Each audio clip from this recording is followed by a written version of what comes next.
Здравствуйте, дорогие друзья! Сегодня я буду обращаться к молодежи весьма с деликатной темой. В первую очередь я бы хотел затронуть ту тему, то, что нашу страну заполонили ряд очень неприятных и неправдивых слухов, которые очерняют чистоту нашей Родины. Сегодня речь пойдет о здоровье нашего уважаемого президента.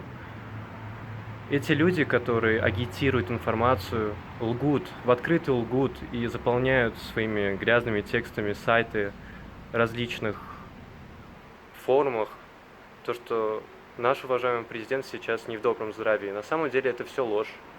Мы живем в процветающем государстве, можете сами посмотреть. Я нахожусь в одном из парков. У нас тут есть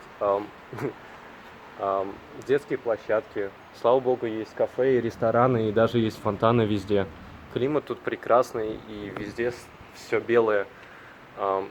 Я думаю, что стоит верить, скорее всего, своим глазам и не верить, и не поддаваться на провокации остальных людей. Зачем это они делают, я сам не пойму, но, наверное, это делают люди, оппозиционеры какие-то, которые недолюбливают свою родину. У них есть свои проблемы, и я категорически не советую слушать такие россказни. Всем удачи, надеюсь, вы поняли мой посыл. Пока.